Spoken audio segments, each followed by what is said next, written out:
Our regular town council meeting, but prior to the meeting, we have a public hearing that I am calling to order at this time, right at 7:15 in the evening.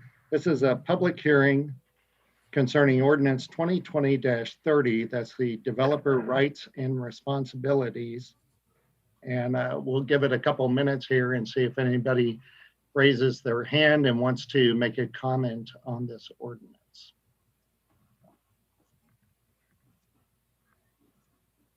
And to raise your hand, you can either use *9 on your telephone or click the button, allow to talk or raise your hand. So this is the button.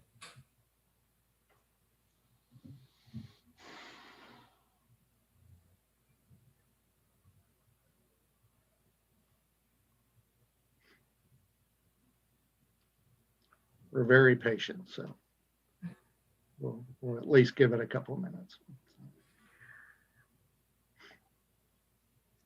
Since we don't have a lot of people in attendee mode, maybe I'll go ahead and unmute them, and so just allow them to talk and they can unmute themselves if they would like to speak. Yeah, that's fine.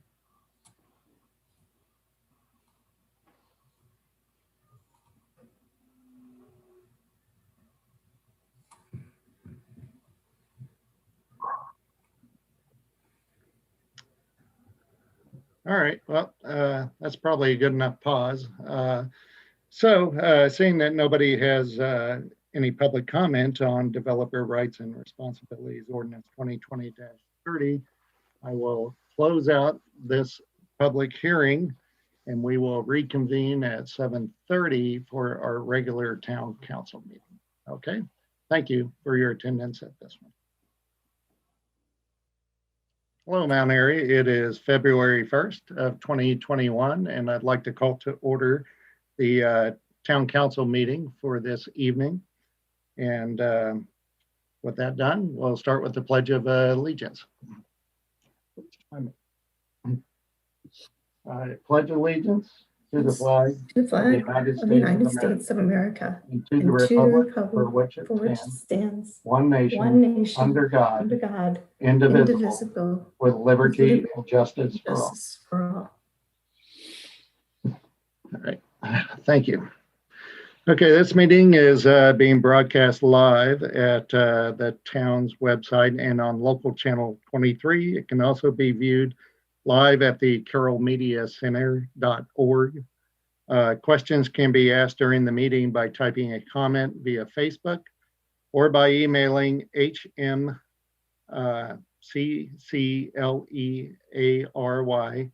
that's McCleary at mountairy.md.gov prior to or during the meeting. Okay. We've already had a public hearing this evening, and moving through the agenda, first thing on there is presentations, and we have no presentations this evening. There are no speakers that I am aware of other than in the public comment area possibly. And so the first thing on the agenda that needs to be approved is the council meeting minutes and closed minutes for January of 2021, and that's just the open meeting minutes for this. Someone like to make a motion on the minute? Okay. I'll make a motion. All right, Councilmember Poirier, I believe, stuck his hand up first, so he's made a motion to approve the minutes. Larry. Yes.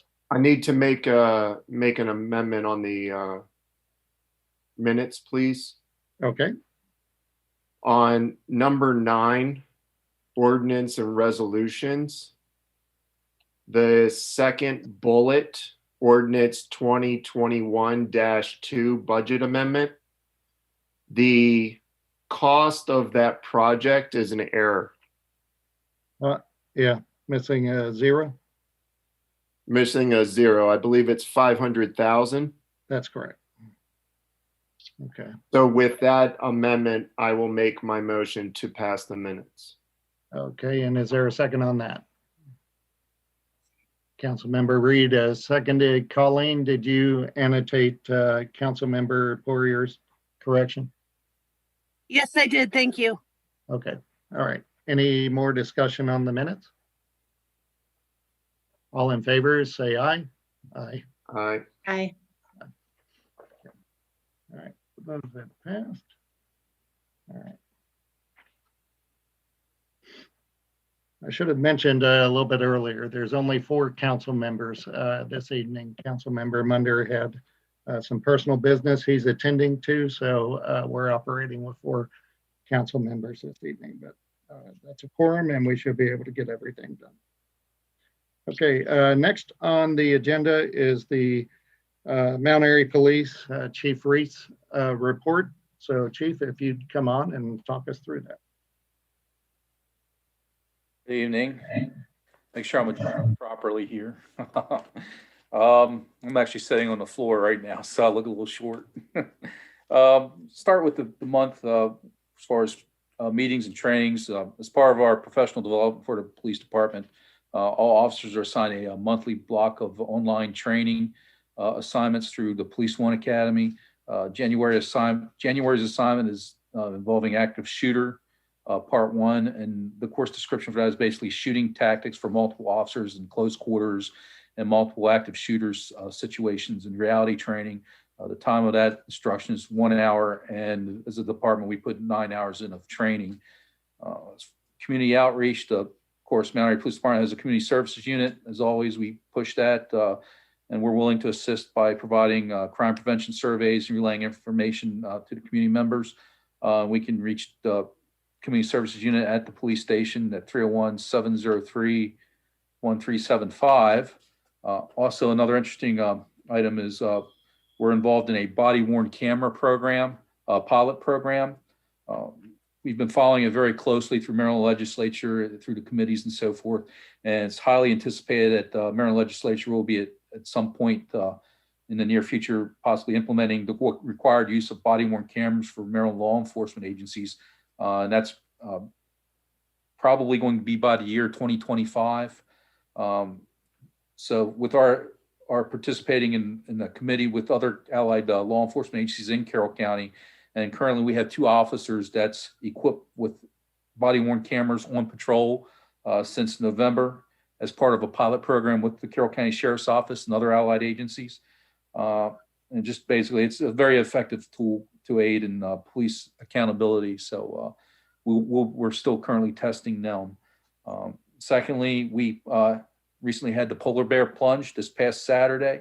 The Mount Airy Police Department partnered with the Bel Air Police Department and BAPD Law Enforcement Explorer Post in a virtual polar bear plunge fundraiser for Maryland Special Olympics. I, along with Corporal Ginevra, went to Hammerman Beach, located at Gunpowder Falls State Park, and met up with Chief Moore and his officers and his Explorer Post, and in basically a socially distanced and safe setting, did the plunge, and we were able to put $500 towards the Special Olympics for the state of Maryland as a fundraiser that came from our community services unit. That said, we'll go into some more of basically the work of the department over the month.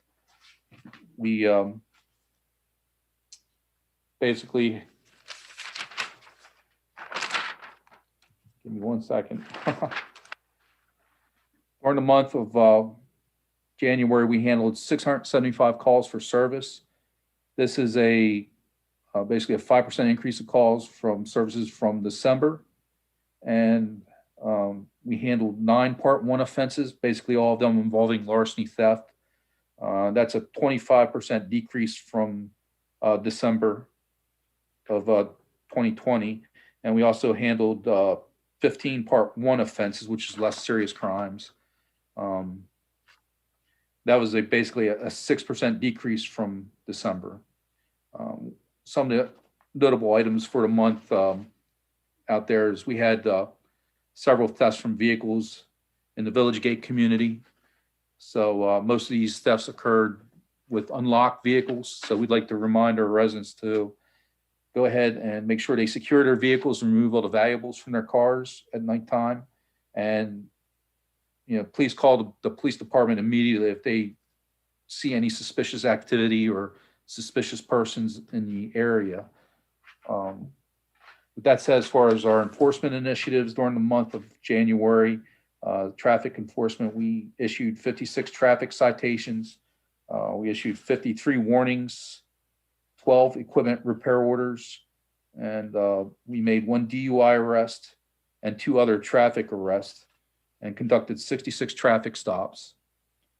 As far as criminal enforcement, we made 9 criminal arrests for the department, and we took 47 investigative reports during the month. On a positive note, during the month of January, there was no opioid-related overdoses reported to the towns, which is very good. So that's very positive on that. And that will be my report. Does anybody have any questions? Always like to see no opioid incidents, so that's a Yes. good thing. So, any other council members, any questions? Okay, all right, thank you, Chief. I really appreciate it. Okay, thank you, sir. Stay Have a good warm evening. out there. We'll try. Okay. All right, next on the agenda is the Mount Airy Volunteer Fire Company report, and I believe Bruce Walz is on for that. Hello, can you hear me okay? Good. Our monthly report for the month of January, we had 9 rescue calls. We had 90 in Carroll, 66 in Frederick, 6 in Howard, 5 in Montgomery, for a total of 167 rescue calls for service.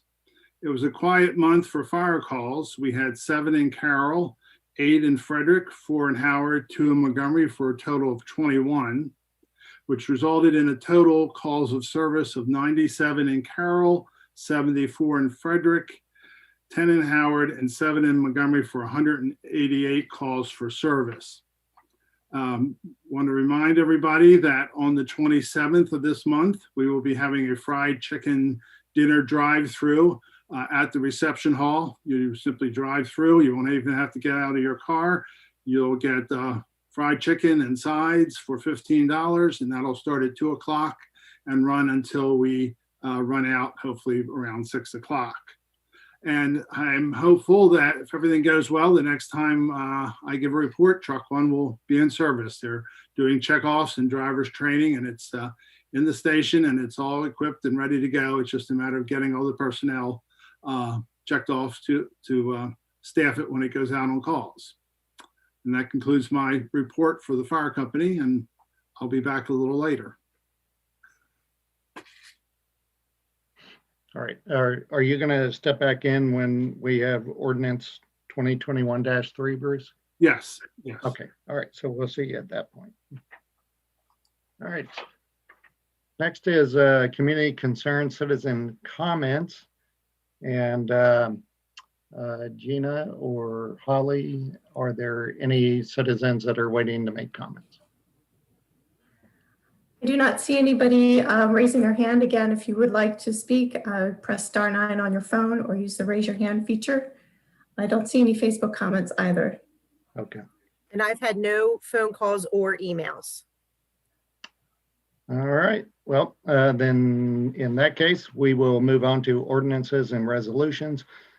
First ordinance is 2020-30. That's the developer's rights and responsibilities. This is for adoption tonight, and I'm not opposed to bringing this to a vote, but my concern is that Council Member Munder has personal business this evening and is unable to attend. And I know that he made some comments during the month, sent some emails to Tom concerning this ordinance, and I believe he had some comments certainly that raised some questions with me that I would like to be able to ask him personally. So rather than making a motion to approve this, I'd like to make a motion to table ordinance 2020-30, the developer rights and responsibilities, for 1 month and bring this back in March. So start it that way, and if it doesn't pass, then we'll go back and and address the ordinance and figure out what to do with it tonight. So that's my motion. Is there a second on that? Okay, Councilmember Washabaugh has seconded that motion. So is there any discussion on tabling this motion? And I guess I would ask Tom, are there any implications to tabling this for a month? Tom? Nope, just check that. That's what I was checking. We last introduced it on January 4. So in March, you'll be well within the time frame, 75 days now under our charter. So you're good. Okay. All right. Any other discussion on that? Okay. All in favor of tabling ordinance 2020-30, say aye. Aye. Aye. Okay. And that is unanimous. So we'll see that next month. Okay. Next is ordinance 2021-2, which is a budget amendment for Center Street Connection Site acquisition project for $500,000. And this is the one that we have a state grant for, and I'll make a motion to approve ordinance 2021-2. Is there a second on that? Okay, Councilmember Reed is seconded, so we are into discussion on that item. Is there any discussion?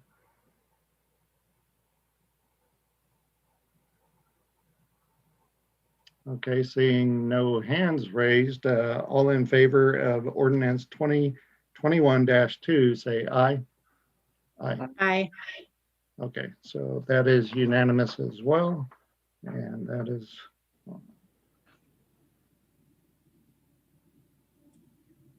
Okay, next on the agenda is ordinance 2021-1, which is a budget amendment for the Hometown Hero banners. Project 12,150 is on there for now. This is only for introduction. Would someone like to introduce this ordinance? Okay, Councilmember Washabaugh has moved to introduce ordinance 2021-1, and I will second that. And so that we will see that ordinance in March for discussion and finishing that out. Could I just say one thing, Larry? Yes, you may. Go ahead.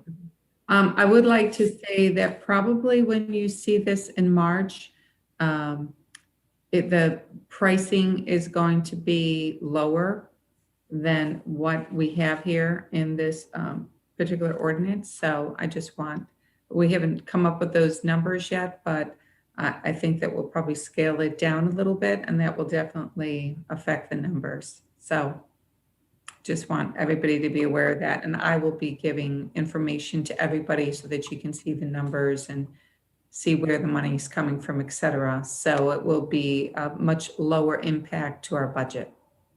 Okay. All right. Thank you very much for that. And Patty, really quickly, was there money spent for this last go round, the original hometown banners? Yes, there was. So if you remember, for the budget last year, there was an allocation of $6,100 that was allocated for the program. And at the end of the day, I have to make sure that the numbers are going to conform to what I'm going to tell you right now. But at the end of the day, by the time we got the checks from the applicants and the applicants' families and donations, we had about $800 left over. And then we also had $300 from, I believe it was the VFW, and $400 from the American Legion. And they wanted that to go towards banners for people that, maybe couldn't afford them. Okay. In the future. So, or just to be used for the program itself. So, so I had the $800 plus I had the $700 for the donation that's left over. Okay.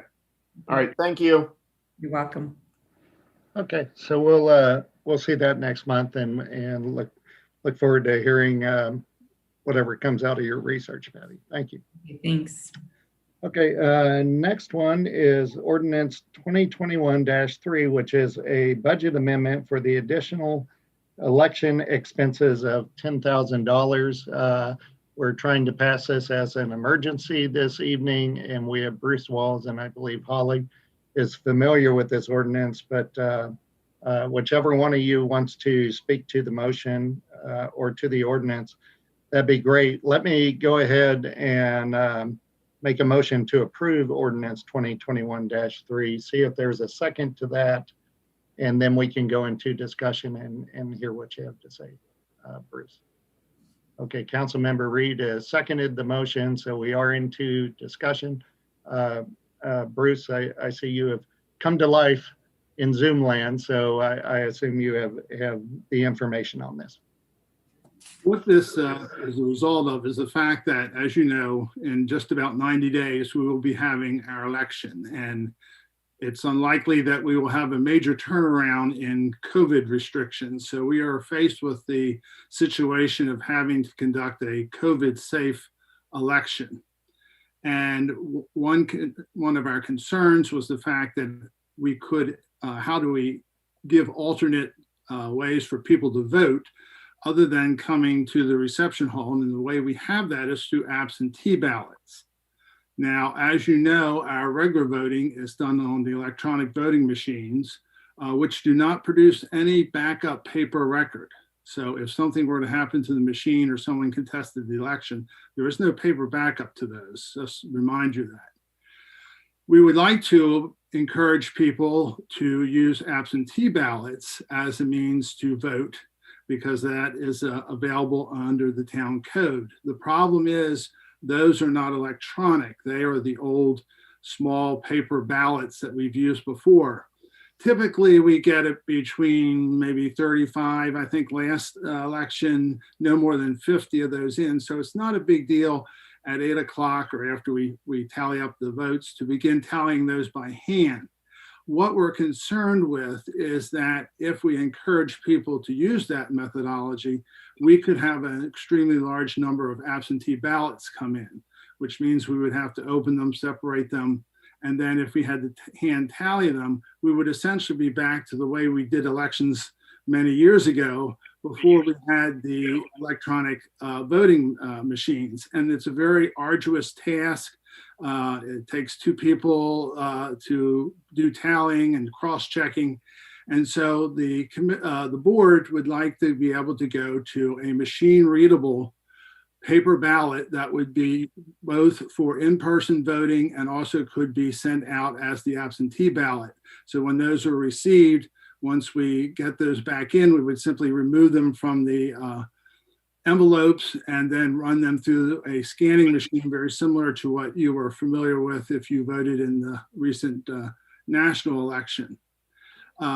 We also feel that a sort of secondary reason for this is that there's a lot of disinformation floating around out in the world about elections, and some people may have concerns or be concerned about the fact that about using an electronic machine or voting irregularities and how we could deal with that. So this does give us, again, the ability to have paper backup.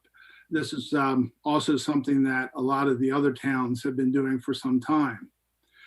This would require the company that provided us with the electronic voting equipment does not provide paper balloting machines. So we've looked into other sources, and Holly will have more information on that and the cost of those. But what we would like to do is be able, as I said, to move forward with the paper ballots to make this system much more efficient and straightforward. I contacted Carroll County Election Board and asked if we could either borrow or lease the DS200 scanning machines that they used. Unfortunately, we can't because they leased those from one of the main providers of election equipment. And so that was not an option. So then we began looking into other suppliers and other types of machine readable voting equipment. And I think you were provided with the first quote that we got back from Election Services Systems, which is quite expensive. Now, right now we have $5,000, I believe it is, Holly can correct me, or $6,000 in the town budget for the election. Renting this equipment and having it set up and all, and the ballots printed will increase that amount. And so we figure we're going to probably need about a maximum of 15,000 to be able to rent and utilize the machine readable ballots for the election. Now, we did get a second quote in, which was a bit more reasonable. It came in at $12,750, but looking at it, we can probably cut $1,000 off because they thought we had early voting and such. So that's the sort of the price range we're looking at, maybe between $11,750 or maybe $12,000 for that. And that includes them preparing the ballots, the technical support, the machines, two reader machines, as well as a handicapped voter ballot marking device, which allows us to be ADA compliant. The town code does address that we can assist handicapped individuals with completing their ballots, but that is not really ADA compliant by most election standards. So this would allow us to become even more compliant in that respect. The other question that we had with, if we continue to use the electronic machines that we have, we're waiting to hear back from the company how we disinfect them, because they're touch screens with a big knob you push to vote. And so we're not sure how those machines would stand up being wiped down after every voter goes through the process. And so that was a concern also, how to do that. Whereas with the paper ballot, the only thing the voter's really touching is the paper ballot itself and the folder that it's in as they go through the process. And then we would simply wipe down the little marking stations like you're used to in the regular elections that we would have for them to complete their ballots. Also, we are going to need to have some additional poll workers. We may need to have someone at the door to limit the number of people that come in. We're hoping that with more people working at home, that we won't have the pre and post work hour rushes that we've had in the past, but we will probably be under some restriction as to the occupancy of the reception hall during the voting times. Also, we're going to have to look into things like plexiglass shields for the registration clerks and moving those tables and spreading that process out and things. So we have to redesign our approach, but that of course is not as expensive as making this change. But we really think that this is probably the safest way and the most convenient way to provide for our voters to be able to safely vote during the COVID pandemic. I'll stop if anyone has any questions there, and then Holly can give you some of the specifics and some of the information she's found out talking to other towns in the area. Councilmember Poirier. So right now in the budget, from my understanding, is about $5,000 for the voting so far. That's correct. And that was budgeted to cover the electronic machines, which the last election, those were only $3,700. And then any of the remaining of that $5,000 goes to feeding your poll workers, any incidental expenses like, I don't know, pens, paper, those kind of things, like supplies. So I'll just get right to my question. Is adding 10,000 in addition to the 5,000, is that going to cover everything, or are we going to have to add more money? Because then I heard Bruce talking about shields and plastic shields, plexiglass, disinfectant stuff, like these types of things will add up over a 12-hour period. Is 15,000 enough for you guys, or do we need to make it 17? Well, if we go with the second bid we got from Electech, which was, as I said, $12,750, but there are some things in there that we'll take out, we'd be looking at $11,750, I don't think we would be spending $3,000 on the other incidentals. And I don't know, what the town has available. So maybe Holly could, I sort of defer to Holly to figure that out. Is this, do we pay our poll workers also out of this? We do, but that's a separate line item on the budget. Okay. I'll leave it up to you guys. I'm just wanting to make sure that it's enough money the first time and not, I don't want to see this, in 60 days saying, we're out of money or whatever. So if we need to just play it safe and bump it up 2,000, I'd rather just do that than, be concerned with whatever funds. If the first one falls through, we have to go with the second one. We're spending a little bit more money there. That was my only concern with that. If we needed to add more money, I'd rather do it now than later. No, I I think that's some really good thoughts, Jason and Bruce. We had never discussed the plexiglass. I know that David has recently purchased the plexiglass for town hall. So I don't even know what that runs. So, maybe that's a really good suggestion, just moving it up $2,000 more and making it 17. If you don't use it, we get it back. Right.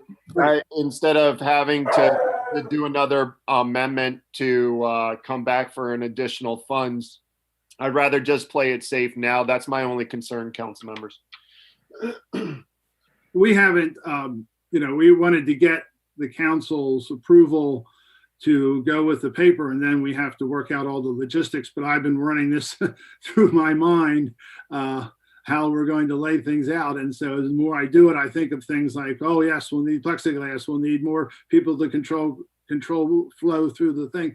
We're going to have mailing costs, because if we encourage people to do absentee ballots, they'll have to send in an application. They may request to have those mailed. We hope to have those on the website. We even hopefully will have it so that you can make the request for your absentee ballot directly through the website, and then we would mail you the absentee ballot, and then the person would have to return that, back, and then either by mail or through the drop box at the town hall. Because of the mail situation, we need to discuss that, or have some ways of drop boxes or whatever to collect those ballots. But that would sort of be our outreach campaign, and encourage people to consider using the absentee ballots if they don't feel safe coming to the precinct to vote. And I think you guys have done a great job trying to plan ahead and figure out this whole COVID voting system. So I really appreciate the Board of Elections and their time on this. I just rather play it safe than sorry, and then have to do an emergency amendment later on. So my only amendment would be to make it 12,000 instead of 10, just so the Board of Elections has one less thing to worry about later on. Holly, do you want to just mention that this is used by the other towns and such?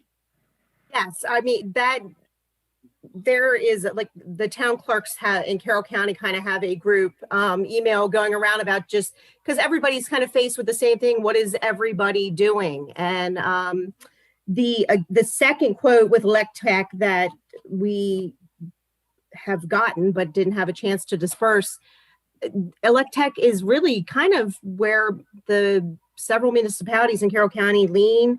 They're very pleased with them. They rave about them. So I would be comfortable going with them as well, using this as a new system. Everything's new to me because this is my first election as the town clerk. So that's made it challenging as well. But we introduced this as an emergency because we are obviously pressed for time. The one quote expires March 1st.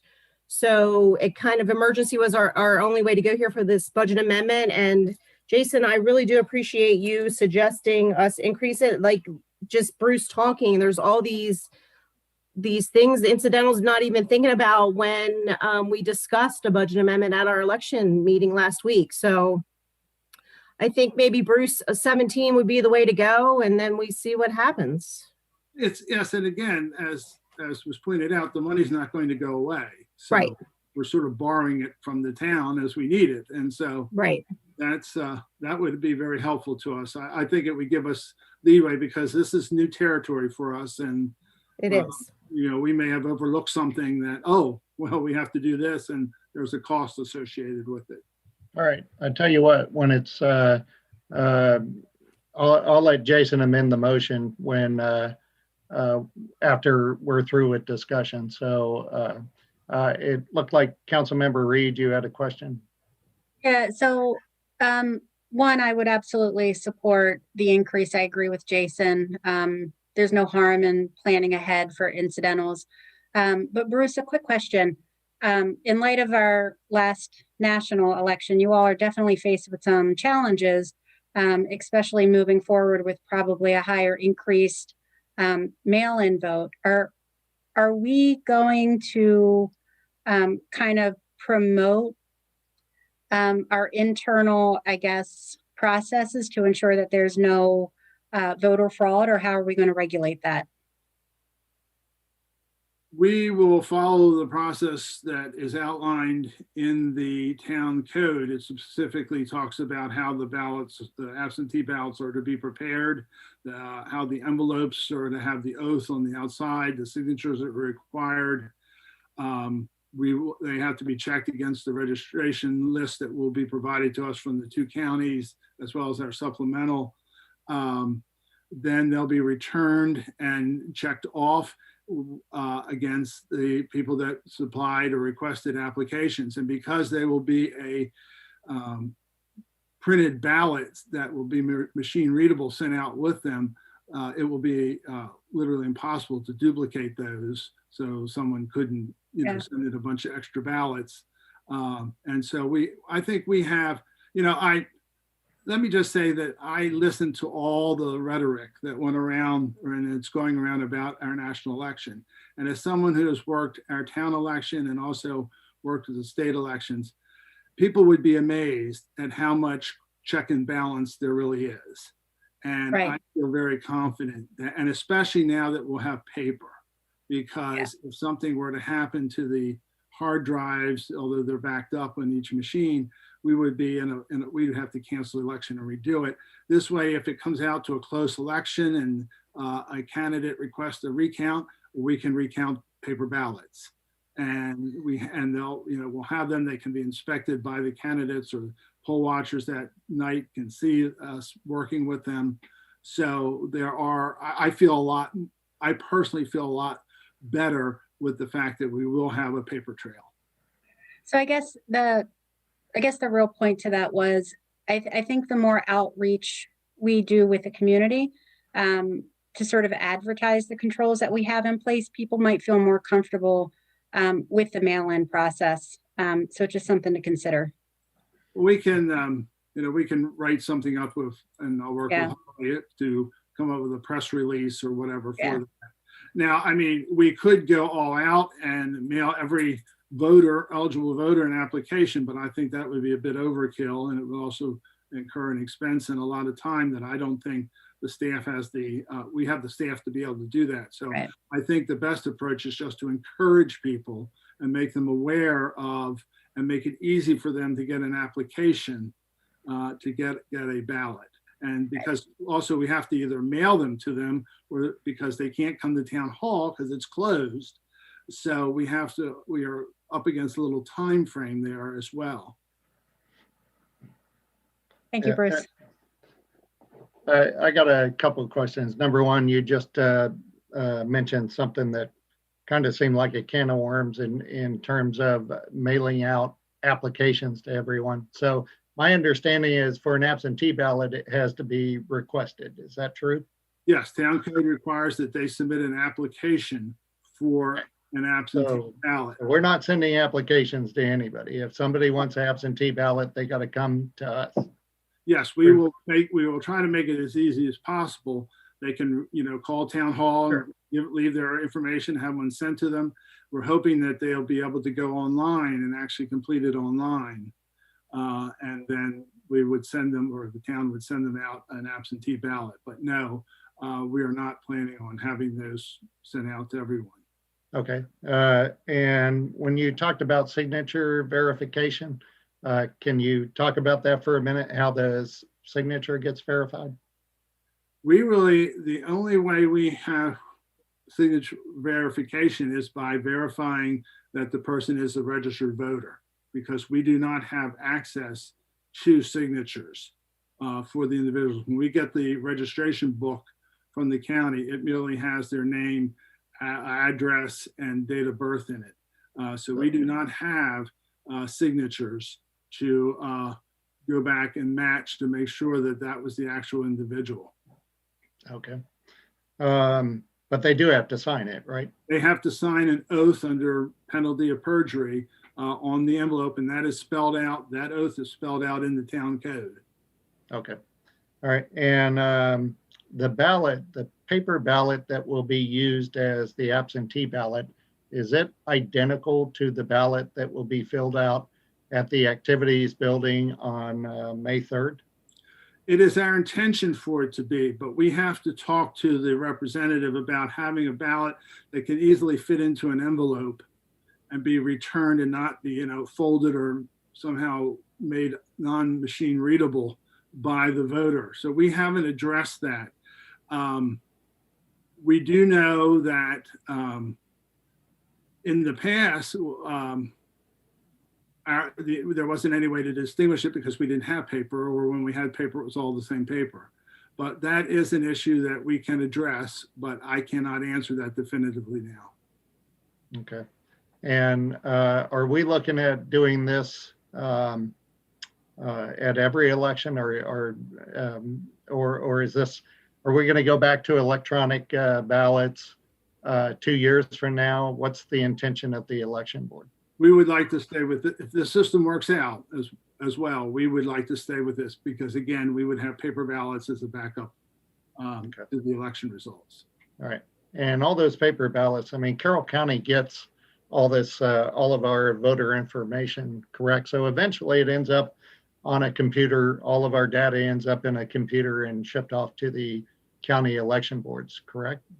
No. No. Holly, we notify them. They send us printed copies. Big Well, book. I picked them up, correct. Yeah, there's nothing electronic that comes between us and the county. Our No. election stays with the town. Okay. Right. All right. Okay. Well. All right. So the town would have Can I- to retain the ballots, but that would be the only thing. Councilmember Washabaugh, you had something? Yeah, I'm just trying to understand this process a little bit better. So basically what you're saying is if I wanted to vote by paper ballot, I would be able to hopefully do something online to request that absentee ballot. And I would then sign off on it and, basically say, yep, this is me. If you find out it's not me, then I've created perjury. But if I say I'm Mary Smith and I say, yes, I would like this ballot, and I know that person doesn't vote, and I just sign their name, there's no checking to make sure that signature is Mary Smith.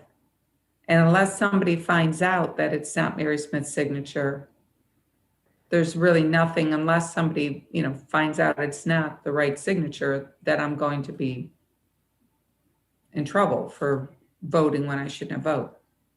I mean, I'm not sure I see where the verification is that makes me feel good that all the votes are going to be accurate, especially if we're going to move forward. If this is the process that you want to use moving forward, it's just not a one and done.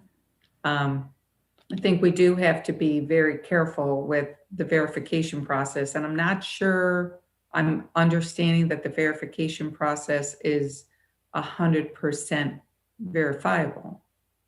The only thing we could do to make it slightly more secure would be to only mail the ballots to the address that they are registered to. So if Mary Smith lived on Longbow Road, then it would be sent to Mary Smith's address that's in the registration book. It would not be sent to your address, with her name and your address. That's Bruce- I personally would feel more comfortable with that, because whatever is on the roll, it's up to them to change that.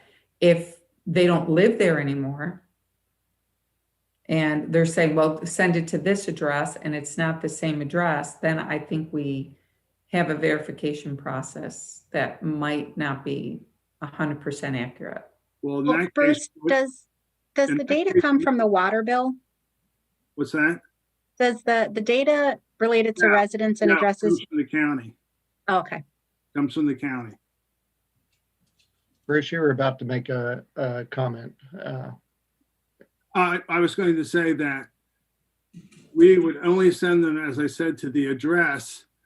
If they have moved, the best thing would be for them to change their address through the registration process. The other alternative would be to provide some means, again, with town hall being closed, this makes this difficult, because the other thing they could do is show up and show identification that they are that person and pick up the ballot, which would give you the verification. But we don't have that now, unless we were to open town hall at some specific times prior to the election for people to come and pick up their ballots.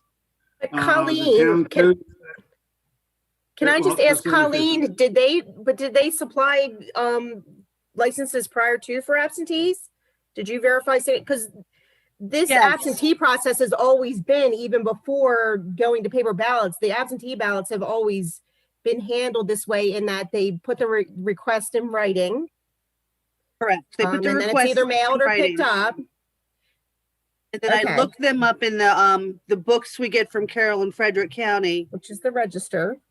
register. I look them up. I put a red line under the ones that voted absentee. And they have to have a letter requesting. Now, of course, they came to town hall to get them last time. Not very often did I mail too many, unless they lived, like, had a winter home in Florida or something like that. Okay, sorry, Bruce. Because this is how the absentees have always been handled, really, other than the person-to-person contact at town hall.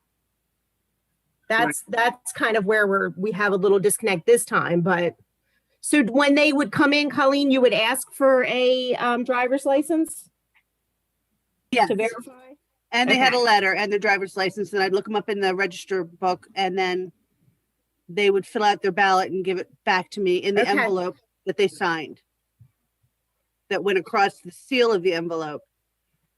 So Right. if Town- they come into town hall, then you made them show an ID. But if they request it through the mail, there is no ID that is ever verified. True? Let's also keep in mind, the town code does not specify that they have to show an ID to obtain it. It says the town clerk shall deliver it by mail, messenger, or in person. All right, let me ask a question, and I think it feeds off of, I saw a note from Gina that somebody had made a comment about the electronic voting, and my question is, why did we go from paper ballots, or why did we start with electronic voting? And there seems to be a significant cost decrease by doing electronic ballots. So other than COVID, what would be the reason to stay with paper ballots or to shift to paper ballots? What would happen if we didn't do this? What happens if we just stayed with electronic ballots and did everything like we've been doing for years and years? As long as the electronic voting machines did not malfunction, nothing, but there would be no way to do a recount or challenge the election results, other than to challenge people who voted. But nobody could go back and recount the ballots because there are none. And the reason we went to electronic voting was because as the number of people voting increased in the town, as the town grew, we used to do the little paper ballots, and we still have the ballot box that people would put them in. The problem was that became a very arduous task, and we would be there till wee hours of the morning. If it was a very well attended election, it could take us 2, 3 o'clock in the morning.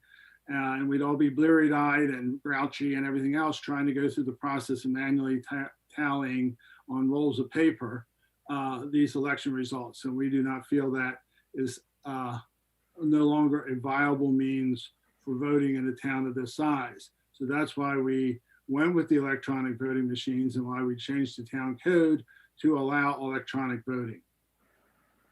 Okay. All right. So scenario on March 3rd, activities building is open. Lots of people show up and do their voting there on a ballot that is read by a paper counting machine.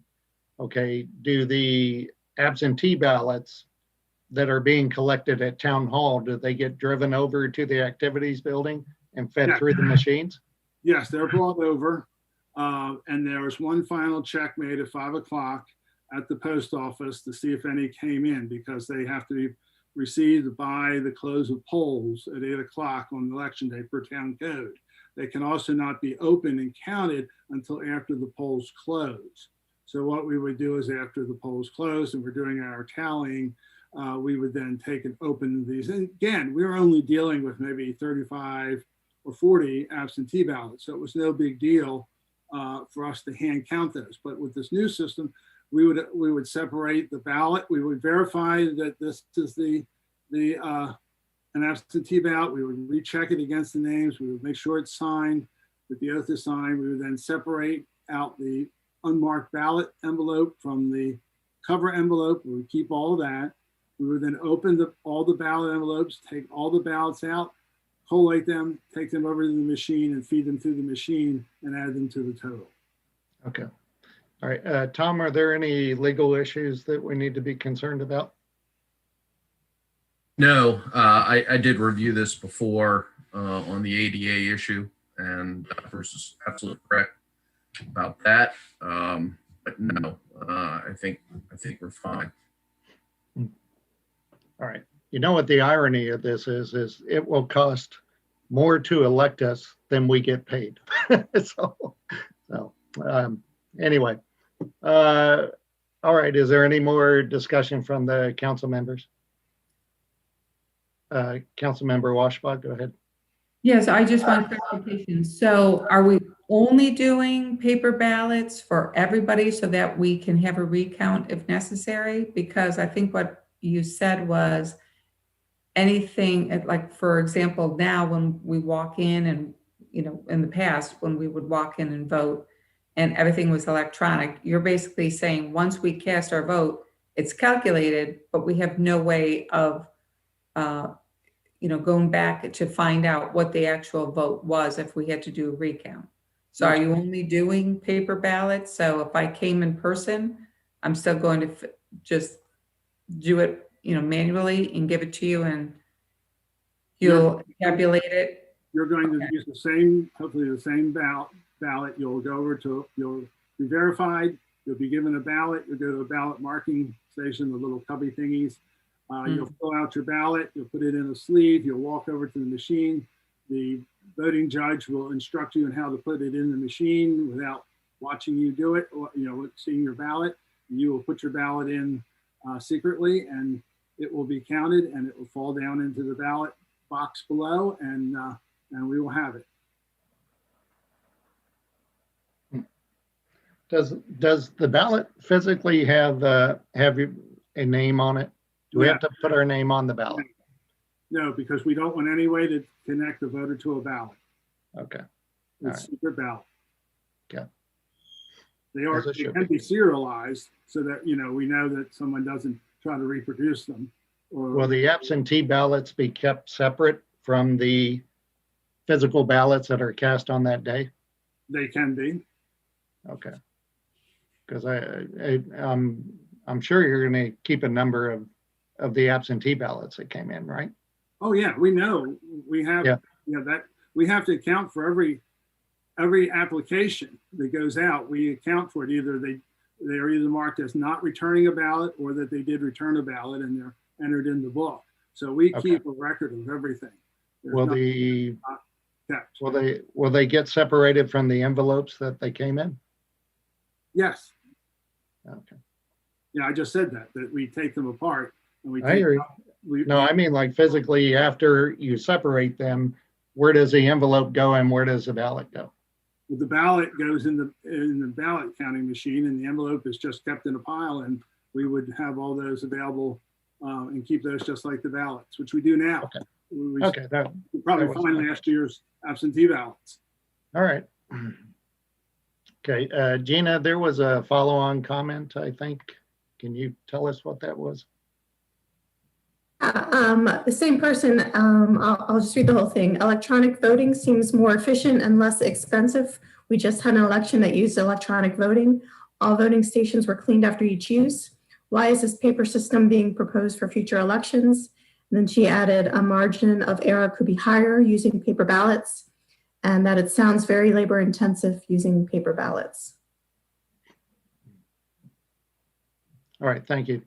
So, Sure. Bruce, do you have any response to that or? Actually, it's less labor intensive using the paper ballots because we don't have to use manual tallying of the absentee ballots. And again, I emphasize the fact that this does provide us with a paper trail, which we do not currently have. And I think voters find that appealing. All right. We'll go back to Councilmember Poirier. Do you want to amend the initial motion?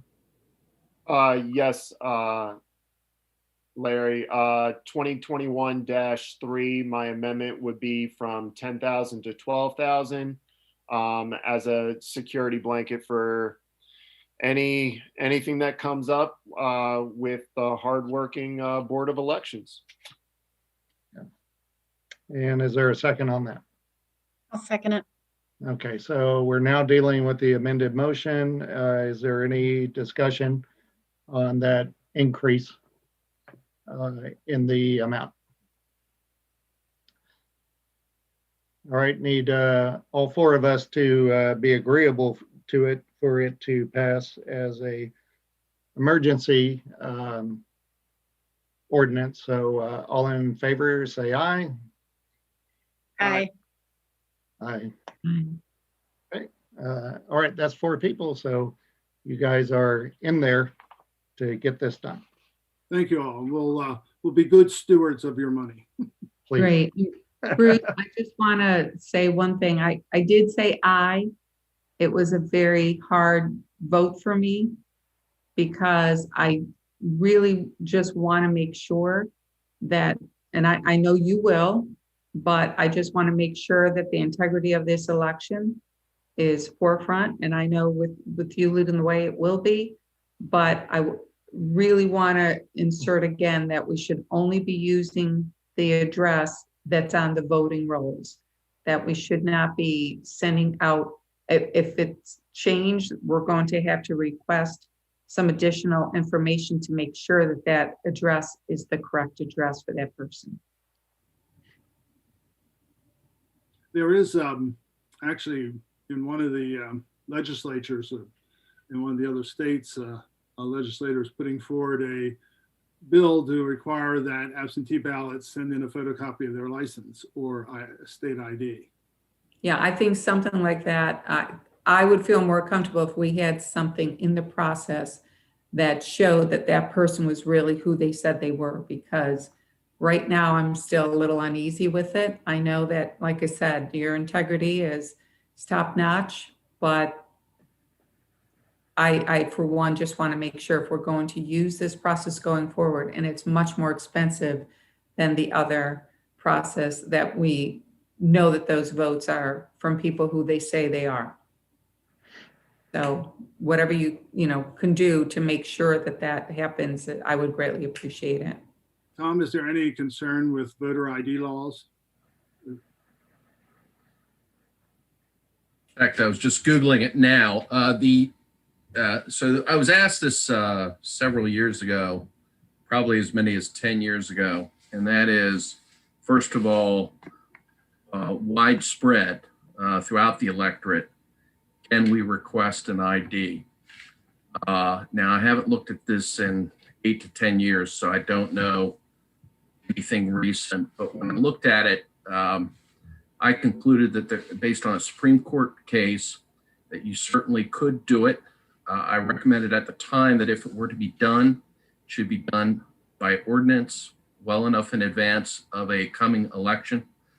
And I also indicated what probably was the obvious at the time, that it would probably be subject to some controversy and challenge from some quarters. Now, what I was just looking up or trying to, and I probably had better look up and email you all, is there is, I believe, one circumstance under the state code, at least. Now, the state elections code does not apply to local elections, okay? But even under the state code, I think there's one circumstance under which an ID may be requested in a state or county election. And I just don't remember what that is. Again, it's been 8 to 10 years since I looked at that, and was literally getting onto Google right now to get you that answer. All right, thanks. Yeah, in agreement with Councilwoman Washabai, I think my vote is more tainted by frustration with this pandemic. I'm tired of rewriting the rules based on a pandemic.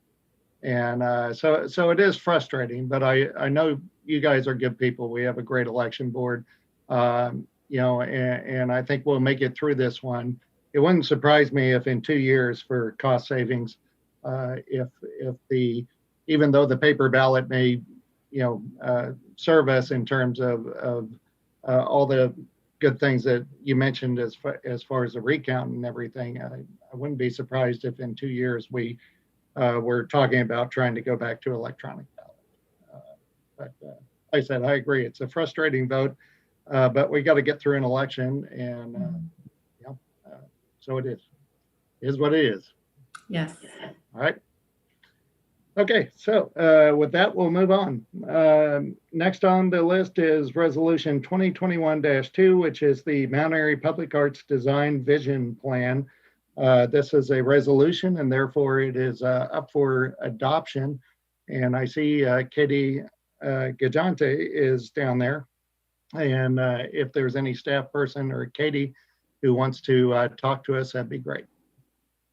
Hi, Larry. It's Ashley. Can you hear me okay? I got you, Ashley. Okay, wonderful. Hello, all. I hope everyone's safe and warm tonight.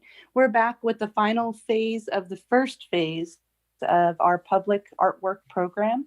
Gina's doing a screen share for me, so she'll be walking me through the slides tonight. With the resolution, if it is passed and agreed upon with the council, we will go after grant funding to start phase 2, which would be implementing kind of the vision for the art. So Gina, can you do next slide?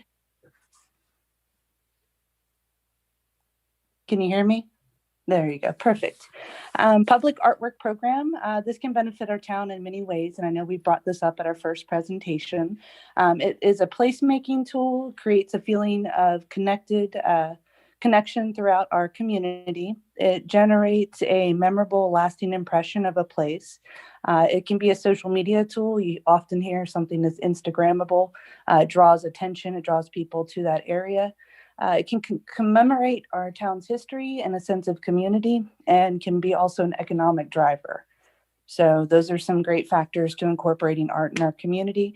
And as you can see from the slide there, it gives you some examples of other communities that have embraced this to beautify different areas throughout their towns. Gina, next slide. The public artwork program, this is our master plan and vision. So this is our vision again, which we had stated in the last meeting, which is the Mount Airy Public Arts Program to utilize artwork to foster a sense of connection to our community for those who live in Mount Airy as visitors, stimulating our economic vitality and creating cultural fabric that will further enhance the existing amenities to our small town. So some of our goals, as you can see there, fostering a sense of community, engaging our community, supporting the economic vitality of our town through encouraging tourism and outside visitors to come to our town, offering opportunities to explore and engage, connect with our community, create a place for active and dynamic creative community to thrive. So a place to really kind of like the pop-up park, bring everyone together. Collaborate with local creatives, also to foster our local art scene and the art scene within the state of Maryland. So here you see different examples. We have Berlin, Stevenson, and Sykesville.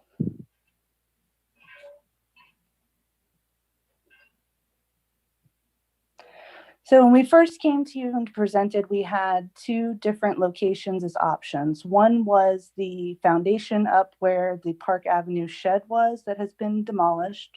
And then the second location was the spot on the hill lower from the Flatiron building. After looking at both sites and what might be feasible, the Arts Committee has kind of zeroed in on the hillside below the Flatiron. So it would be visible to that lower part of Main Street. It would be an attraction as you're driving up Main and be something kind of eye-catching in the space that we don't really have much now, maybe just an outdated sign. Do you know the next slide? So this is another picture of the space that we're looking at. I do know Public Works cleared out some invasive weeds and things that we've had growing on the hill. We've had businesses reach out to us, Conchetta's also right there on the corner, that they would really like to see the town clean or beautify this area. So this hillside would kind of be the perfect home for some sort of art. And as you can see from that angle, very visible as you come up Main Street. Next slide. These are some other examples of public art, creating spaces for the community to come together. Also, some of these are very Instagrammable, just beautiful spaces to host all sorts of events. So this is some of our inspiration. Gina, the next slide. Potential artists. So we went through this process and we looked at a couple different artists throughout the state, and we've narrowed it down to 2 artists. This right here, I don't know if anyone's seen the Harriet Tubman murals or any of these pieces. They're absolutely gorgeous. But this was one of the artists that we have reached out to and would be a potential artist for this project. Katie, do you want to add anything about this? I know you've been working a lot with the artist. Yeah, sure. Just really quick, want to be mindful of everybody's time, but this artist is based in Cambridge and he works in a style that's called trompe-l'oeil. So it's kind of like a magic piece of art. I don't know if you're familiar with the Frederick Canal Bridge artwork. That's a similar style, but it really pulls you into it. Awesome. Gina, can we have the next slide, please? Thank you. And this is an example of our second artist. Very colorful, very engaging to the community. A sense of community is always present in her work, and that's one of the reasons why we selected her. Katie, would you like to add anything about this particular artist? Sure. This artist is based in Baltimore, and they're actually, they grew up as a street artist doing graffiti, and then people started paying them to do murals on their buildings, and their style was refined. And they really, as you can see in these pieces, their inspiration is community in a lot of their works. And we thought that would be a perfect fit for Mount Airy. Awesome. And Gina, can you please click forward? Thank you. So this is a wonderful sketch Katie has been working on, and it kind of gives you some inspiration for what we could have on the sign, looking at the artists that we've selected. So through something like this, we selected community. So that's our theme. The mural would incorporate something locally that would be tied to our history. For example, in this, we have rails to trails highlighted. We have local flora and fauna from our park, since we have such great parklands, as well as our farmers market and our festivals. So it could be all things along those lines that would be tied into this mural. So this kind of gives you an example of what we're looking at for the board. Katie, do you want to talk about this at all? So this is just meant to be like indicative of the type of content that the artist might incorporate and the direction that we've been giving them. So the 2 artists that we showed to you, they are working on design concepts, and they'll be finalized once we get some feedback from today's presentation. Thank you, Katie. Yeah, Gina, sure. can we have the next slide? So here is kind of a mock-up of the hill with the sign located on it. I'm not sure if this is perfectly to scale, but it definitely gives you an idea so that you can kind of see where we'd be placing it and how it kind of fit in with the feel of our downtown. Gina, the next slide, please. And there we go. So thank you. That is our presentation. We do have a resolution before you this evening for you to review and sign if you find that something that you would like to support and bring this art project via applying for the second round of grant funds from the Maryland State Arts Council, which right now is paused because of COVID, but should reopen in July. Any other questions? Councilmember Porter. Yes, that looks really good, Katie and Ashley, and thank you for all of your efforts in putting this together. In that last little mock-up sketch, I know that it wasn't drawn to scale, Ashley, but Katie or Ashley, have you guys thought about the I guess it wouldn't be much of a view now that Park Avenue is a one-way deal, but I know we do have a lot of festivals that come off of the municipal lot. Have you thought about doing a two-sided panel so that the top half at least maybe reaches Park Avenue so that it's viewable from the municipal lot? So from that example, are you saying basically where we already are proposing, but raise it up on the hill? So maybe the height of it you could see on both sides? And just so like it's hard to explain through technology. Of course, I'm only on a screen, but maybe that top half on the back side is only used to do something so that it's viewable also on the other side. So I noticed you guys had two potential artists. I wasn't sure if it was going to be a collaboration effort from the both of them, or if we're looking at just picking one. If we use both, maybe, they have a little, maybe a vision to incorporate both sides. I don't really know. It was just merely a suggestion from that mock-up. It looks like maybe something could be done on the backside so that the municipal lot or Park Avenue, when we do have those celebrations, we close down Park, people are walking by Chewy's and the municipal lot, it would be, instead of looking at a blank board from the backside, it would be nice if that top half was decorated. I don't know if you gave that any thought at all. The only two-sided that we had considered it was in our phase 1 planning with the Park Avenue Foundation to do a two-sided, but I think that is a very nice idea for this project. We can definitely look at it and see if it's feasible. Katie, do you have anything to add, or Bree?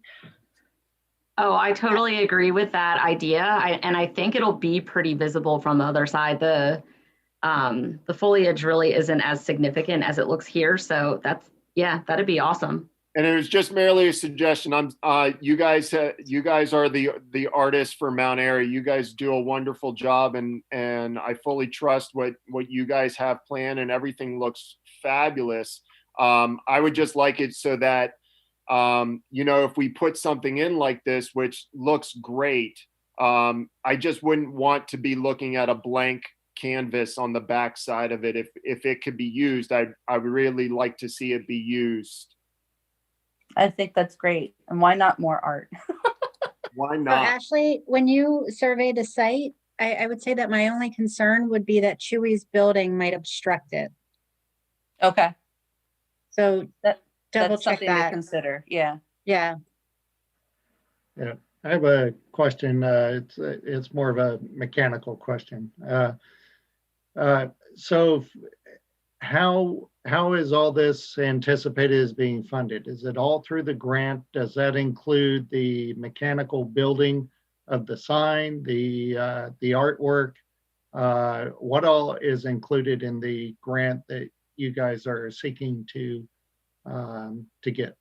With phase two, we will incorporate a lot of those things. I don't anticipate at this point coming back for anything in particular from the town. We would present everything to the Arts Council, which would be a footing. We've already looked at the type of backing that we would need for the mural boards. We've priced that out, and then the art itself. Maybe as we get down the line, we might need some help from Public Works. And if maybe that can't be worked out, we might have to look at a contractor. But right now we're trying to encompass all costs within the grant process. So that way, hopefully nothing will be incurred to the town. And I think, Katie, do you want to add anything, or even David? David was a big inspiration for starting this project. So if he has anything to add.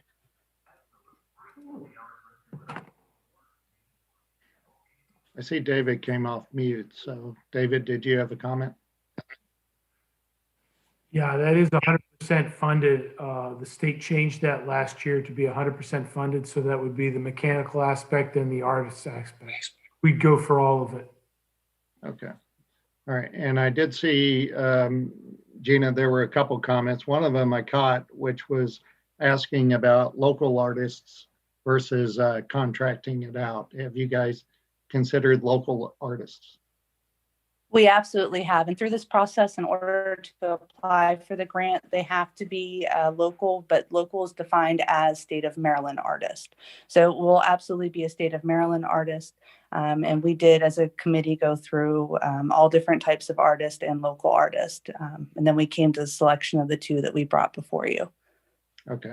All right. And Gina, there was another comment that I wasn't able to read quick enough.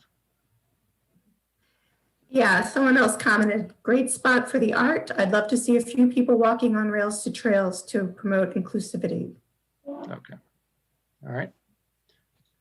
Councilmember Poirier. Sorry, just one more thing. While it is a great spot, and I'm not sure what's going to happen with the Flatiron building and the cost that is accrued by the footings on a hillside into rock and so on and so forth. Have you guys put any concern if we decide in the next year or two to demolish the Flatiron building? Will this have to be moved or? Absolutely. So when we looked at this process of going through for a mural, we are actually having the art put onto a mural backing that can be taken down and moved. So say something happens with the Flatiron and that goes forward as a building project, we could absolutely, now the cost would be on the town to remove that, of course, but we could take down those panels, we could pour a new footing, and we could move the mural or put it on the side of a building. So, or even if something happens, say 30 years down the road, the art's still good, but the community changes for some reason what they want there. It could be housed with the Historical Society and preserved. Great job, Ashley. Thank you. And Katie as well. Thank you. And Bree Foster. Yeah. She's also on and here. Bree as well. Thank you. Thank you very much. We're excited to get this started. Okay. We do have another Facebook comment. Jeff Baer of Conchetta's asks, and can the side of Conchetta's building be incorporated? Jeff, absolutely. I told you that I would paint a mural for free for you. There you go. So just give me a call. Okay. All right. I think we kind of gone around the table on that one. Is there someone who wants to make a motion on this resolution? I'll make a motion, Larry, for the adoption of the Mount Airy Public Arts Design Vision Plan. What is this, phase 1 or just vision plan? This is phase 1. Phase 1 of the vision plan. There you go. Okay. And is there a second on that? Second it. Okay, Councilmember Reed seconded. And is there any further discussion? Okay, I would just like to say something to Katie. Katie, thank you for offering to do something on the side of Conchetta's building. And I would just like to say it would be really great if we could do something where it's like an area where people could come and take pictures with them in it. much like what they do down in Nashville. And I think there were a couple examples on the presentation, because then you get people that say, oh, let's go to Mount Airy and we'll take, because everybody will be putting this on Facebook and we'll go and get our pictures taken, and then let's have lunch or let's hang out in Mount Airy. So that, I think, will get people maybe down in that area, and then they'll be glad to, maybe do some business with our wonderful restaurants and the wonderful shops that we have down there. Yeah. Absolutely. That's a great comment. Yeah. My only comment is, if you're going to do something at Conchetta's, you need to include a picture of a muffalata. So every time I drive down the road, my mouth waters. Okay, will do. Okay. All right. So with no more discussion, all in favor of passing the resolution 2021-2, say aye. Aye. Aye. All right. And that is unanimous. So we are through that.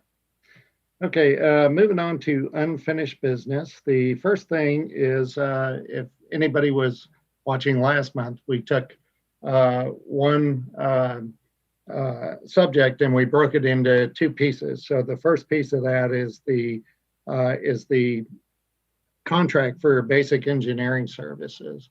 Barney is clicked in here. So Barney, you want to give us a quick lowdown on the first motion we'll be making?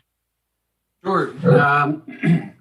As you said, we just basically separated the two recommendations for basic engineering services and then the roundabout. So the first one, I don't know if you want me to go through the whole thing, but we did come down with a recommendation to hire AMT for everything except for water treatment and GIS, and then hire RK&K for those remaining two items. If this is part of our 5-year basic engineering services, per the code, we have to put it out to bid every 5 years. Okay, I think, we did talk our way through this, so I'll just go ahead and make a motion, see if it gets seconded, and then we can hopefully work our way through this part. So I'll make a motion that we accept AMT for award them for a basic engineering services contract for all services except water and sewer treatment. And as well, in this motion, that we accept RK&K for the next 5 years for water and sewer treatment projects. Is there a second on that? Looks like Councilmember Poirier seconded. Is there any more discussion on this? Okay, all in favor, say aye. Aye. Aye. Okay, all right, and that gets that one done. Okay, the second part of this concerned the South Main Street roundabout design project. Barney, you want to recap that one for us? Sure. Again, with Chick-fil-A coming in, we are, as part of their site plan, they will be eliminating the left turn movement coming out of Ridgeside Drive onto Main Street. So basically, instead of people being able to come back out and go straight to 27, they would have to make right up the hill, or they could go the other direction on Ridgeside towards the Walmart and make a right there to get back to 27 and eventually the I-70. This roundabout is to take the people who are going up the hill, give them a chance to be able to turn around, come right back down via roundabout, rather than going over to Ridgeville and come back down. It's a little more direct approach. It also would help the intersection between Rise and Ridge Road extended where the duplex homes are, South Main extended, and then north and south, South Main Street. That's a little bit treacherous if you're just coming out of there trying to get onto Main Street. It's not the easiest intersection. So this is for engineering, if you want to move forward with it. One thing we did do, I think one of you had mentioned the possibility of splitting it up. There are 3 phases of the engineering. And if you wanted to move forward with just the The feasibility and inventory review, that's a $45,000 start. That's very conceptual design of it. The preliminary design would be part 2 at $55,000 and the final design at $90,000. So the total of $190,000. You can move forward with $45,000 now. When they bring the report back, you can see it, and then you can decide to move forward if you want to go to the second phase. Okay. And we do have budget money up to $130,000 for this current year. Okay. Councilmember Poirier, did you have something? I just wanted to actually look at Patty since she had a streets and roads meeting. Did she have any comments or was given any further information to enlighten the council? Well, actually, we did talk about this. I was going to bring this up at the streets and roads report that I was going to give this evening. And we did talk about this extensively at our meeting. And the issue is how much traffic is actually going to need to use this roundabout. And we don't know. We don't know how much it's going to be because Chick-fil-A hasn't been opened yet. However, this amount is only the very beginning of the cost of the roundabout. The roundabout is probably going to be 1 million to 1.2 million. So the discussion pretty much, I mean, we didn't come to any agreement. We just listened to everything. I wanted everybody to be aware of it. But the consensus pretty much was that that's a big number for us right now as a town. We have a lot of other issues that we're looking at, such as Center Street, such as a police station. The list goes on and on. So I, for one, don't feel comfortable with taking on this particular, big ticket item. I think that until we actually figure out what's actually going to be at the property across the street from Chick-fil-A, that property is most likely going to be rezoned.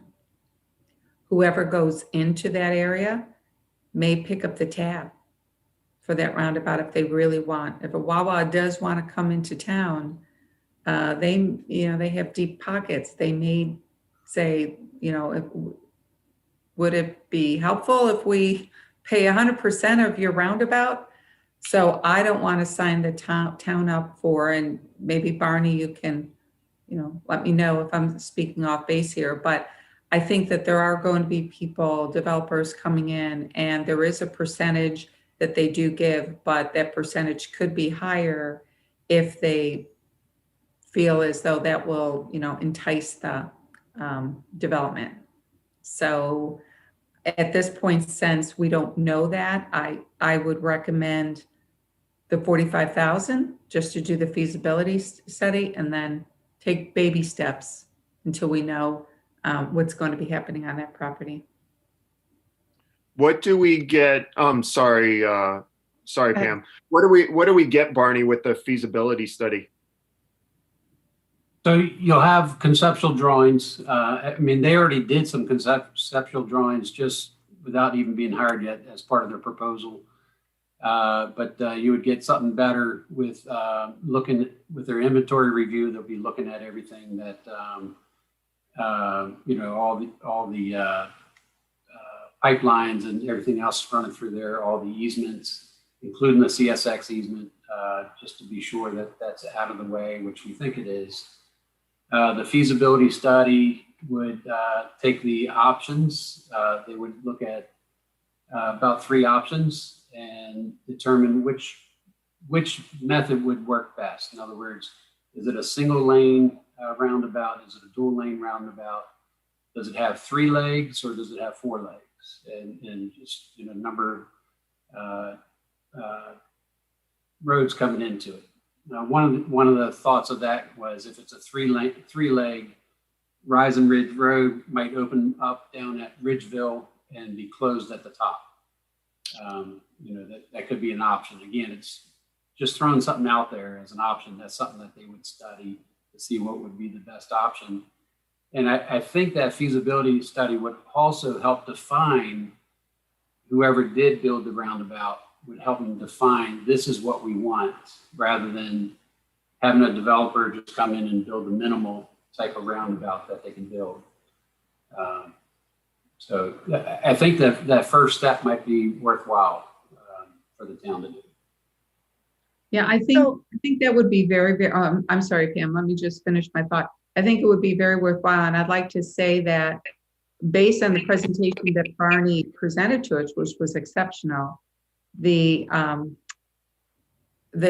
thought process was that to get the best traffic flow, we would have to go with the most expensive, which would be the 1.2 million. And it would have 2 lanes, I think, in either side. It actually was a very, very nice proposal. But like I said, it was the most expensive. So I think the feasibility study is probably going to verify that. And when it does, then when a developer does come in, like Barney says, then we have something to present to them. And so this is what we'd like to happen right here on South Main Street. And hopefully they would be in agreement to picking up the majority of the tab. Councilmember Reed. Yeah, so a couple things. Barney, correct me if I'm wrong, but wasn't this roundabout talked about prior to Chick-fil-A even coming because of the nature of that intersection? Yeah, to my knowledge, I mean, I don't have all the history on it, but to my knowledge, that's part of why the town owns that large triangular parcel there. Right. There was talk about doing a roundabout years ago. So Patty, just to circle back to one thing you said, I have a hard time believing that whoever develops the property that adjoins that would pay for a roundabout at the top of the hill when it doesn't necessarily impact the business that they would put on the corner at that intersection. Barney, was a traffic study done? And we're not talking about Chick-fil-A, we're talking about a traffic study based on the roundabout, meaning. No, so there are 2 traffic studies that can be used for that roundabout. One is the Chick-fil-A, but the other one is the Maryland 27 corridor study. Right. That intersection was studied at that time. Okay, so my only concern is I don't want to, I get the concern that we don't want to spend that much money. But we also don't want to create a scenario where we're picking up the pieces on the back end to correct it. Meaning if we have an opportunity now to at least get a feasibility study, when Chick-fil-A does come and there's a huge traffic problem, we're that much closer to correct it. Oh, I'm in agreement with the feasibility study. I just don't agree that we should spend the additional money that's in this particular ordinance.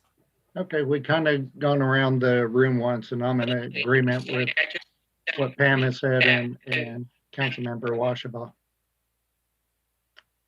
Would someone like to make a motion to, approve the inventory review and feasibility study at $45,000? No, I'll propose that, Larry. Okay. All right. So a motion's been made to allow $45,000 for the inventory review and feasibility study. Is there a second on that? Well, I'll second it. Okay. Can you guys hear me okay, or is it just me? Okay, looks like everybody's okay. So everybody heard the motion and everybody heard that I seconded it, right? Okay, is there any further discussion? Okay, all in favor, say aye. Aye. Opposed? Okay, Councilmember Poirier opposes. The other 3 pass, so it has passed by 3 votes. All right.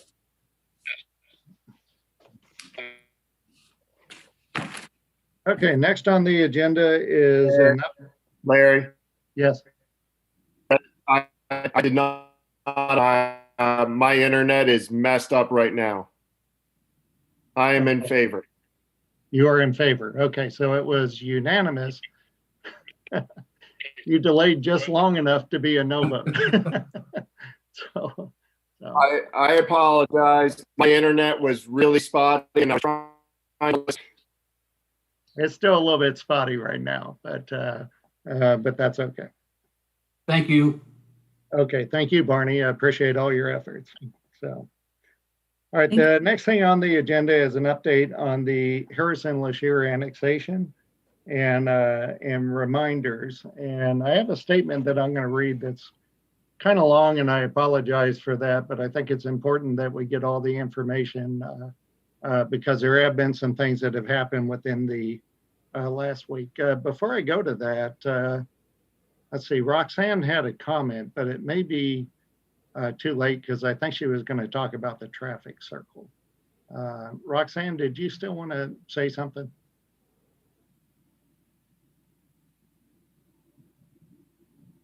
Or Gina?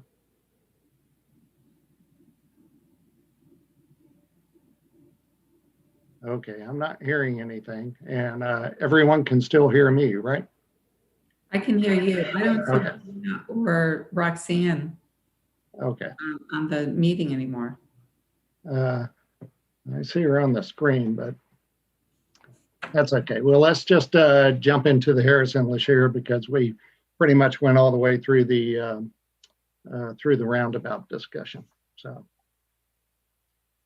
this statement will be a little long, but after 10 years of negotiation and with the significance of the matter, I want to lay this all on the table concerning Harrison-Lashir. It is written by me, and it is not meant to be a consensus of the mayor or the other council members. They will be able to voice their thoughts following my statement, and I appreciate your patience.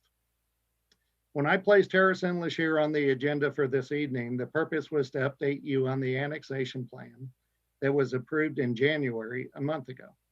As well, it was to remind all of our citizens and our county neighbors of the March 23rd public hearing required prior to the council's eventual vote on the annexation in April. But last Wednesday, January 27th at 9 a.m., the Industrial Development Authority had a meeting. Listed on the agenda for discussion was the issue of Harrison-Lashir. The assumption by the town was that all things were moving forward toward a public hearing and the eventual vote for or against the annexation agreement. What we did not know was that an unannounced vote would occur at this IDA meeting that could potentially derail the entire annexation process. Basically, a vote that could dissolve a decade of negotiations that we believed were culminating in mutual benefit and mutual protections. Back in 2010, the then town council and staff knew this annexation process would be extremely slow. And it has not disappointed us in that respect. And both parties, the town and the IDA, knew this would eventually, per town code, end up going through a political process that required the inclusion of the town's commissions and staff, adhering to town codes and public hearings, where many questions would arise from our citizens and our county neighbors who would be impacted by the development. And it was not unexpected. Occasionally, skepticism to the plan would be publicly stated with little regard or sensitivity toward the people or entities who felt they were operating with the best of intentions. But literally after a decade, we are in the bottom of the ninth inning. You could also say that we are standing at the altar about to be wed. The families are in the pews and the music is playing. But last Wednesday, the IDA held a vote in which all but one member voted to kill the annexation agreement with the town of Mount Airy and walk away from a decade of good faith negotiations before we could finish the process and take this agreement to a council vote. Plainly put, the IDA has decided to end this union at the very last minute after a decade-long engagement. So as it stands at this very moment, the annexation is dead. I will not speculate as to why the IDA walked away, though I do know the normal and expected annexation process over the last year has seen an increase in the inevitable, expected, and legitimate concerns from several county citizens and a couple of town residents. Personally, I call these comments and concerns a necessary part of public participation. It would simply not be realistic to think that every comment would be sunshine and flowers on this annexation. Honestly, though, the number of negative comments from town citizens could literally be counted on one hand. And the recent town survey certainly showed a very favorable reception to the annexation. So there exists some definite head scratching by many of the town representatives as to why the IDA would pull the plug at this very moment. In regard to the IDA, to this point in my statement, you may think that I'm being negative about this development agency, and that could not be further from the truth. I am, however, extremely disappointed that they are choosing to leave us figuratively at the altar. The IDA is not the bad guy in this process. No one is. In my opinion, the IDA has been cooperative and fair up to this point in the process. Realize they are formed of county volunteers. They do not get paid for their efforts. They, in effect, are us. They are our development arm, not some massive developer who has no attachment to the community they are trying to develop. They are formed of our neighbors. And from the beginning, they understood that developing Harrison-Lashire had to include the welfare of the county and the town citizens. In the world of developers, they are our friends. And I personally hate losing them. And I am very concerned about the next developer that will appear with no heartfelt allegiance to the citizens of our town. So where are we now? Well, if the IDA vote stands, we have lost 80 acres of parkland and a large amount of water that could have potentially allowed us some control over our infill areas. We have lost any say in the future development of this property. The land, I suspect, will now be returned to the 5 county commissioners for their deliberation. The commissioners will decide the fate of this land. The town no longer has any say in the matter beyond complaining as the commissioners follow through on what they have always stated without hesitance, that this land will be developed. Some of you may remember what Commissioner Boucher said last fall. It will not stay a cornfield. It will be developed. But now there is no limit on the possibilities. The slate is totally clean. Everything is on the table from residential to commercial to industrial or employment campus. And it is quite possible the commissioners have anticipated the possibility of a failed annexation. Being a $23 million grouping of parcels, I'd be surprised if they have not already considered alternatives.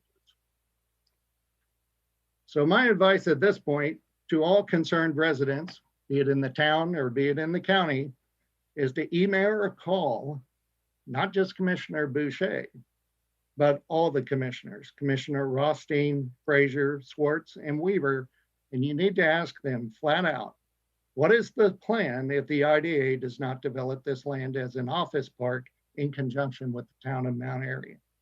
As well, you should email the county's Director of Economic Development. His name is Jack Lyburn, and ask what he expects to occur on this property.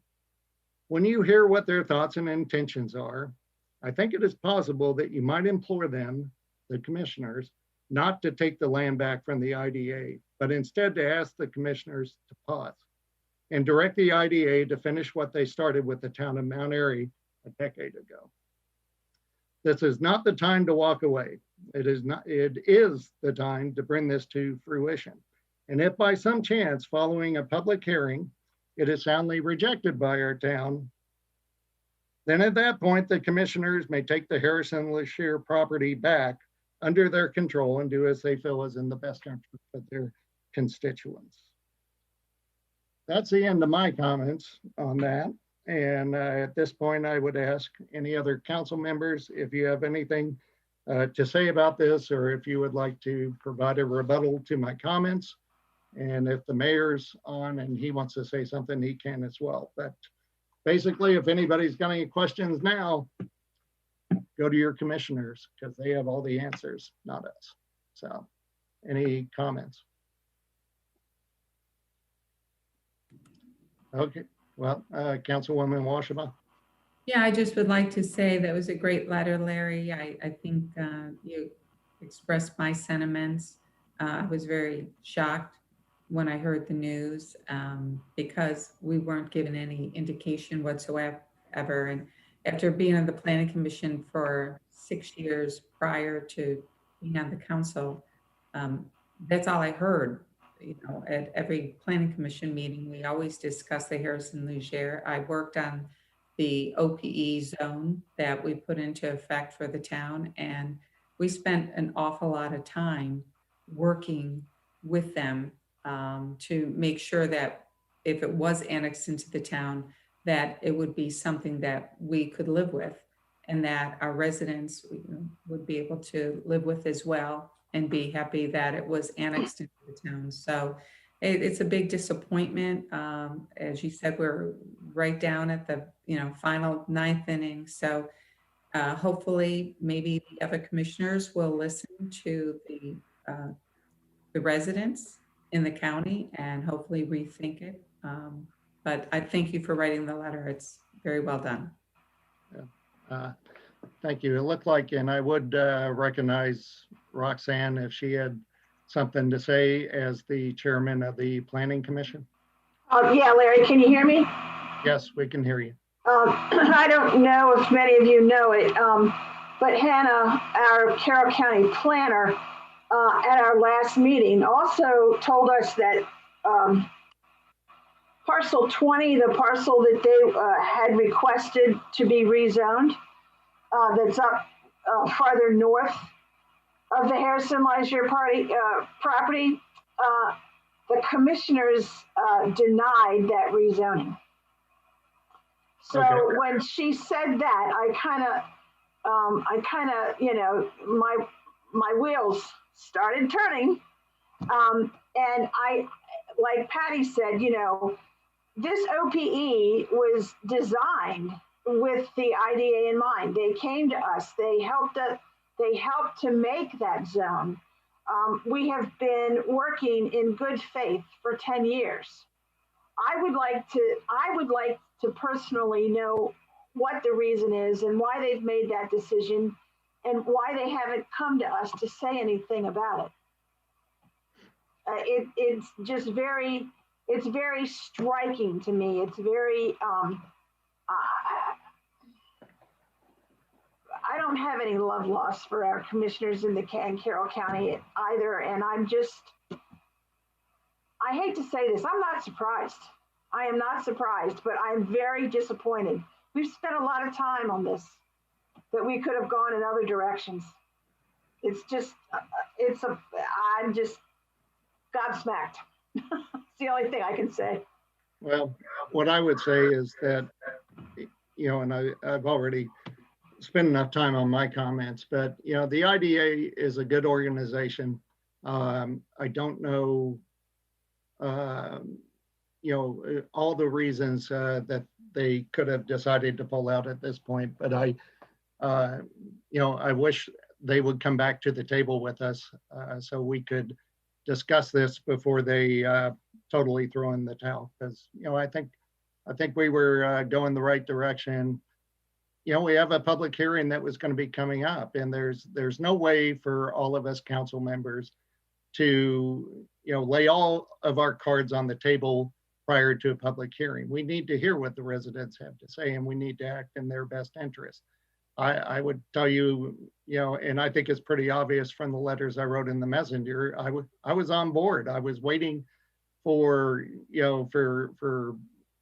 some large stone to fall out of the sky that gave me a reason not to support it. But to be honest with you, everything I saw about it was a good deal. 80 acres of parkland, a ton of water for our infill areas, the tax base. I thought we were working towards something really good, and we went out of our way to try to help out the county residents and speak on their behalf. all of us did. I think all of us met him at some point.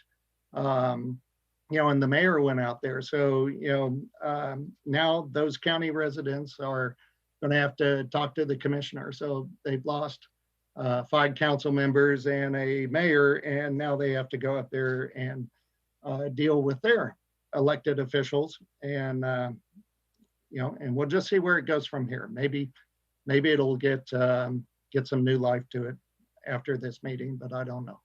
So, okay. Any other comments? Okay. All right, moving on from there, we are down to new business, and the new business is the water restrictions guidelines. And that has my name next to it, which means that I'm going to call on Dick Swanson. and Dick will give us a little bit of history of this and how we got to this point. And just as a precursor, I'll tell you, this does not require a vote. This is here for comment. It's a policy for the mayor.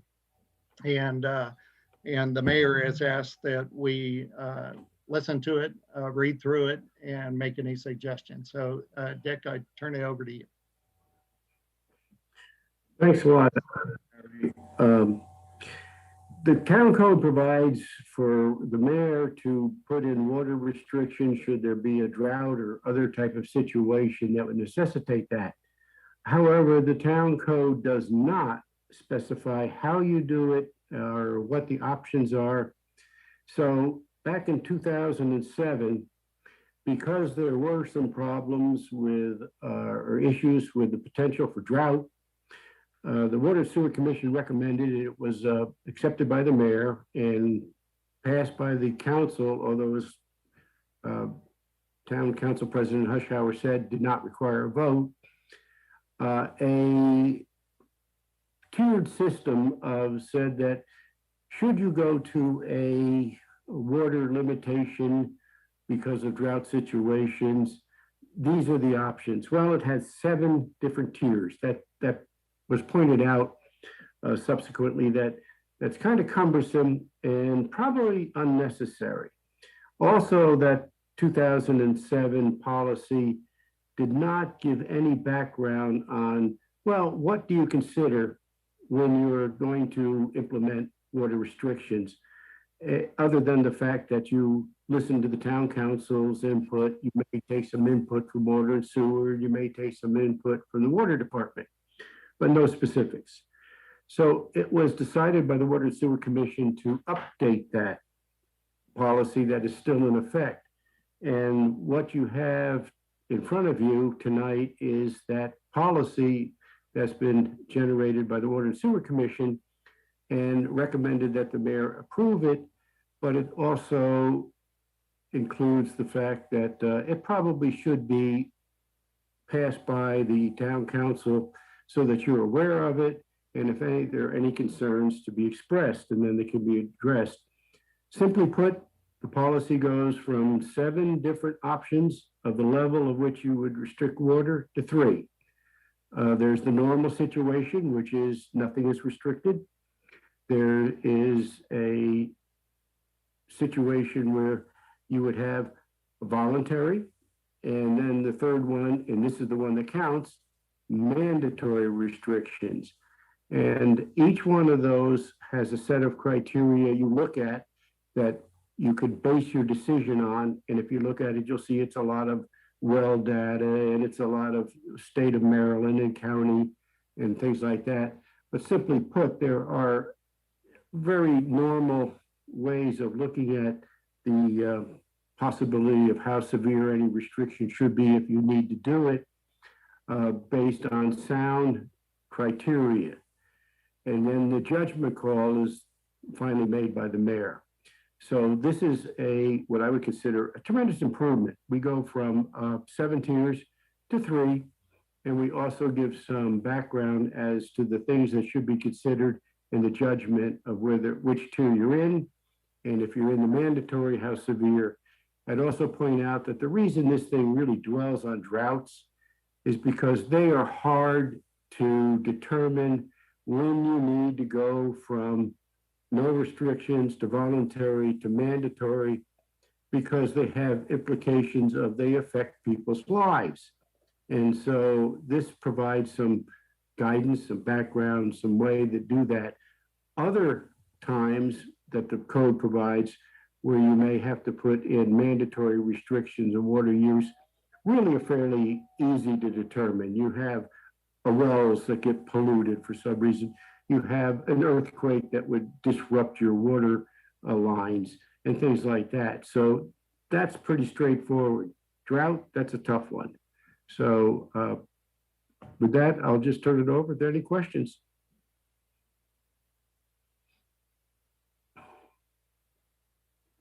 I'll give kudos out to John Cherry for all the work that he did, as well as the commission. And of course, I've been in on this since since we started talking to it, not quite a year ago, I think.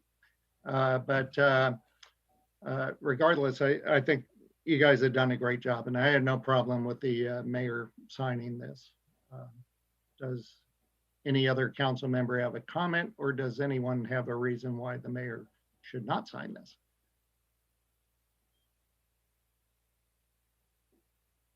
All right, I'm going to take that as a green light for you, Dick, and you can pass that back to the commission that we're all pleased with the work that has been done and encouraging the mayor to sign this document. Thank you very much. All right, thank you, Dick. All right. Okay, we are done with all that. We're moving down to the mayor and council reports. I think the mayor had something going on tonight. David, did you have any update from the mayor as far as his report might go? No, my only note was that he has his mayor's report in the messenger. And I think it's a great recap of the year in review. And I encourage everyone to take a look at it. Shows what we can do, even if the COVID is restricting, tying our hands, we can still get things done. Okay. All right. And Colleen, were there any appointments or reappointments? I didn't see any, but I'll ask you. No, there are not. Okay. All right. Next on the list is Beautification, Parks and Rec, but Council Member Munder has something going on today. So we'll move right on to Economic Development and the Planning Commission. Council Member Reed. Sorry. The Planning Commission met on Monday, January 25th. As Chairperson Roxanne Hemp stated, Hannah Weber did provide an update on Parcel 20. That property was denied their rezoning request to Employment Campus. As far as Harrison Lashir, I guess this doesn't matter anymore. The annexation plan was scheduled to be introduced to the commissioners on February 3rd at 6 p.m. Given the new news, I'm not sure that that is going to happen, or maybe it is. So we will find out.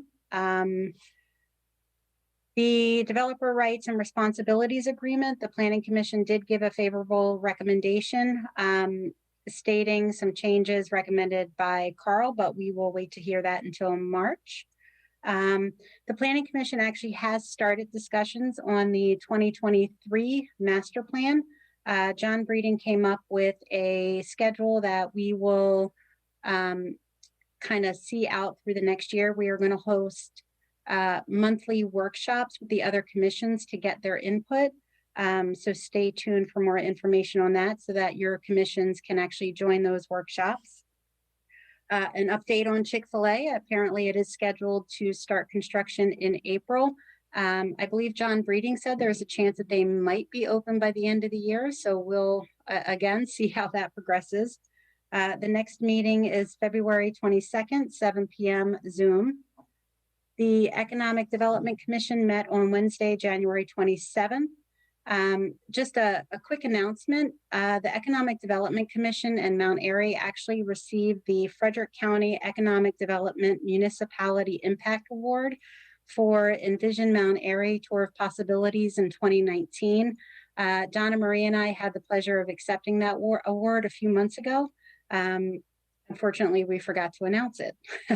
So congratulations to the Economic Development Commission.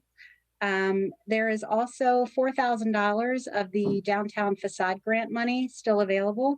Applications need to be awarded no later than May so that construction can start in June.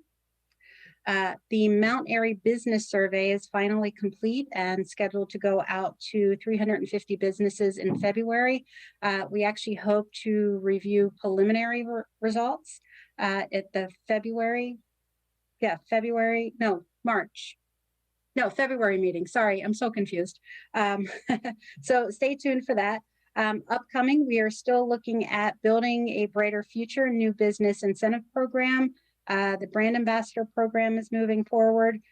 We are looking for alternative possibilities to the next tour, Envision Mount Airy. And we are looking at a welcome bag program for new residents, which I believe at some point was a program in Mount Airy, but then fell by the wayside. Our next meeting is February 24th, 7 p.m. And I believe that is it. All right, thank you very much. Okay, next is the Sanitation and Recycling and Mount Airy Sustainable Commission, Councilmember Poirier. Where'd he go? I think his internet connection might have gotten the better of him. So we'll bypass him and go straight to Streets and Road Commission, Councilmember Washaw. Okay, I am officially unmuted. So as I discussed previously, we had our meeting on January 5th. Was that it? January 5th? Was that Tuesday? I believe it was. And we discussed the proposed roundabout on South Main Street. And we discussed that at length. And so, you know, we all were under the agreement that perhaps in the future, that would be something that the town would need, but that there were some other priorities. But we were very impressed with the presentation, and we very much thought that the $45,000 feasibility study was something that probably would be beneficial for the town. So I'm happy to say that the votes were in and they were positive tonight. So we will definitely have a feasibility study for the roundabout. We also reviewed many speed and traffic studies that are being undertaken right now as I speak. Because of COVID, it is taking a little bit longer to get that information. But at the March meeting, which is scheduled for March 2nd, we should have some of those traffic studies completed. And so at that meeting, if anybody is interested in viewing that meeting at that time, then you'll be able to find out what the results were. We recommended that there would be no parking on Ridge Avenue, which is in front of, I'm trying to think exactly where it is. It's a very small area on Ridge Avenue. It's only on one side. It's on the side where there's a realty company and I believe maybe a hair place and a pet store, a pet grooming place. It's a very short area. But the problem is that when people are trying to exit onto Ridge Avenue, it's very hard for them to see when there's traffic on that particular area of the road. So just so everybody knows, the people that actually have businesses in front of that area where there's parking now, they were proponents to make sure that the parking would be taken away. So they were okay with it. So that hasn't been officially put into place, but I think we're going to be making the roadways to get that in place. Let's see, there was a lot of concern about the speed on Rising Ridge Road. And so we're in the process of doing some traffic studies on Rising Ridge Road. There's been some concerns about maybe putting another crosswalk on Rising Ridge. I don't think that probably will come to fruition for many reasons, but it was suggested that we just focus pretty much on the speed and see if there's something that we can do to curtail that. We do have an opening on our commission, And so if anybody is interested, if you would please go to our town website and you can apply for the position, that would be awesome. We love any new members that would like to be on our commission. It's a wonderful group of people. So, and with that, I would just say the Hometown Heroes banner, of course, we'll be discussing that again at our next meeting.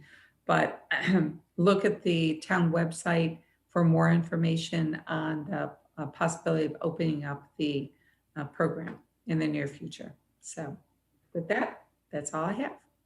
All right, thanks. Looked like Jason had popped in for a minute, but I don't see him. So we'll go to Water and Sewer Commission and Special Projects. That is myself, and we pretty much took up our time in recognizing the water restriction guidelines, and that was the theme of our January meeting. Next meeting is February 3rd at 7 p.m. and that's the conclusion of my report. I do see Councilmember Poirier is back. We're to your report if you would like to give one, Jason. Just a couple things, and thank you for your patience while I deal with Comcast. Thank you, Comcast. With that being said, we are going to do a National Drug Take Back Day. That will be April 24th, and I will do a few more reminders as we get closer to that event. We are looking to hold a shred battery recycling event this year. We are still trying to solidify a date, but it looks like we are looking at about June, the beginning of June. A lot of those recyclers did not hold it last year due to COVID, and then when they said that they were, became quickly booked up. So we are still trying to solidify that, but we will have signs and banners alerting everyone as to when that event will take place. We are looking for spring bulk pickup with J&J. Right now, I think we're working with a May date on that, but as soon as we solidify that date, I will give further information about that. And the rest of our discussion was about the budget that was taking place. And so that concludes my report. My next meeting will be March 17th at 7 p.m. And then my next month meeting will be sustainability. So thank you very much, Larry, for pushing me back. Okay, all right. Appreciate it, Council Member. Next on the list is Town Administrator. David, if you'll come on, give us a quick rundown on how town staff is operating here in February, and I got a question following that. So go ahead. Sure. We are teleworking, which we've now had a lot of practice at, and I think we've gotten it down pretty well. I will note that anyone in the audience who's wondering where their water bill is, that wasn't us. We got them out early January. The U.S. mail has just been an issue. We're going to try something new in the next quarter to try to get them directly from us to the residents without going through the bulk mail. Mary Van Meter has determined that it's about $100 more, but it's well worth it sending it out of the Mount Airy post office then through the bulk mail system, which goes to Frederick, which goes to Baltimore, which goes to the Ethos system, I guess, and eventually gets to the residents. So we're going to try that next quarter. And if it works for us, it's well worth the $100 extra investment to go direct mail. The only other thing I would note is that the Department for Engineering, Mr. Quinn, has gotten a nice new flooring in for our first floor. The only advantage of COVID was that the contractors had a clear slate to work, and we will be able to have events, I'm sure, in the future that we can spill whatever on the floor and just mop it up. It won't be carpet. It's a nice vinyl looking floor that should be very conducive to events, and hopefully we'll go from there. They finished up on Friday and it looks great from the pictures that I've seen. Other than that, the community development group has been working to get the CSX funding through the program open space and through the state bond. Gina's been working hard with Mr. McCarron to make sure that happens. That is a laborious process, but it has to be done, and it's looking very good. So I appreciate all their efforts to make sure that happens. Other than that, any questions you have, I'm ready for them. It might have been more of a comment than a question, but literally on cue, as you started giving your report, I heard a snowplow behind me. So how's Public Works doing with this snowstorm, and is Brian staffed up well, and how's things going on that front?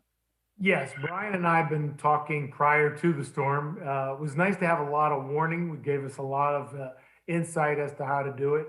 And his crew has been working diligently to try to get that done. We have been dealing with the aspects of COVID, even in snow plowing, that we have to split our crews and make sure that we're safe. We are using the vehicle disinfectant when we have anyone changing from one vehicle to another. So it does throw a little bit of a wrench in the works, but I have all the confidence in the world that I know Brian knows what he's doing and he does it well. And so if I was betting on him, I would push all in. So I think we'll be in good shape. Okay. All right, thank you. Councilmember Poirier. Just really quick, David. I know that you mentioned the water bills, and I thank you. I just got mine 3 days ago. So I'm not asking for me, I'm asking for a friend. Has there been any discussion about pushing late fees or being a little bit more lenient? I will pay mine on time. I'm just asking for other people. I think that it would be remiss if we didn't think that because of what's happened, that we wouldn't have some level of forgiveness. We do have to ask Pat, the Chief Executive Officer, and Chief Financial Officer, but I'm sure he'll be very understanding. And I would echo what you just said and recommend that we push that back, because you can't pay what you don't have. And I think that that's something that we need to consider. And I would be very much in favor of doing that. If since I brought it up, would you mind meeting with him to see if I don't want people stressing over a $200 or $300 water bill if since they just got it? If we could do an official statement from the town and be a little bit lenient during these times, I would greatly appreciate it. Absolutely. I'll reach out to Pat tonight, or Mary and I will reach out tomorrow, and we will get something through Gina posted on the website as soon as possible. I appreciate it. Thank you for your time. All right. Any other questions for our town administrator? Okay. All right. Moving on. Next is town attorney report. Tom McCarron, what do you got for us? Yeah, I attended the Planning Commission meeting at the end of January, mainly to address the DRRA ordinance, and worked a little bit on that. Obviously worked a little bit on Harrison Lashir for reasons we all now know. I did finalize the purchase and sale agreement for the small strip of property that we are conveying to CFA, as well as the deed from the town to CFA when that ultimately closes. On the CSX contract, I can report that it is all signed by the mayor and in the hands of CSX along with our deposit. So they said that it'll take about 30 days for their higher ups to review it and sign it. And then we will have an agreement. And from there, of course, then our deadlines begin to tick in terms of getting together our grant money and other of the contingencies that we negotiated into the agreement. And that is my report. All right, thank you very much. Okay, everybody has access to the code enforcement report if you want to view that. And is there a need to go into a closed meeting tonight? All right, doesn't look like it. So I think that's it. So is there a motion to adjourn? Okay, Councilwoman Washabaugh has made a motion to adjourn. Is there a second? There we go. Councilmember Reed As seconded, we'll do a roll call on this. Councilmember Reed? Aye. Okay, and I'm an aye. Councilwoman Washaba Aye. and Councilman Poirier. Aye. Okay, with that, we have closed the February 2021 Town Council meeting of Mount Airy. Everybody stay safe. Don't have a heart attack.